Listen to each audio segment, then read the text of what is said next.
బుద్ధి లేదు, కాళ్ళు అడ్డం పెడతావు. నీకు సిగ్గు లేదు, కాళ్ళకి అడ్డం పెడతావు. మీరు మా ప్రొపరేటర్ గారు కూతురు కదా? కాదు, నాకు కాబోయే భార్య. అమ్మాయి ఏమా నీకు దొరక ఈ డకోటాగాడే దొరికాడ ప్రేమించడానికి? ఈయన చూడటానికి వదవలా కనిపిస్తాడు కానీ మంచివాడు. మా ఇద్దరు మనసు కలిసిపోయింది. కనిపిస్తూనే ఉంది. వెళ్ళే విషయంలో కూడా మా ఇద్దరిది ఒకే టేస్ట్. బెల్లమా? అదే విచిత్రంగా. లవ్ బర్డ్స్ అంతా 1,90,000 విచిత్రాలు ఉంటాయి. నీకెందుక? నువ్వు ఎక్కడికో వెళ్తావు, వెళ్ళు. ఎక్కడికో కాదు, కొంపకే పద. ఈ గెటప్ లోనా? మరి ఆ గెటప్ ఏమైంది? దసరా టైం కదా, ఓ పార్టీ దొరికింది, అద్దెకిచ్చా.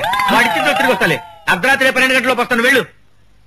నేను ఏం మాట్లాడుతున్నాను ఒక ముక్క కూడా అర్థం కావట్లేదు. అందుకనే కదా బజ్జి నిన్ను ఏరికోరి లవ్ చేసింది. మందు తాగుదామా? మందా? అమ్మాయికి మందు కూడా అలవాటు చేసా?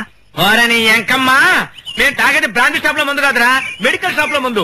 100 బజ్జీలు తిన్నాం కదా, అవి అరగడానికి మందేస్తాం. మందు వేసాక మళ్ళీ దిబ్బ రొట్టె తింటాం. కరెక్ట్. వస్తానమ్మా. ఏమండి అమ్మా, నేను ఇక్కడితో తిరుగుతున్నాను. మా నాన్నగారు చెప్పనమ్మా, చచ్చినా చెప్పను. నేను అంటుంది చెప్పమని.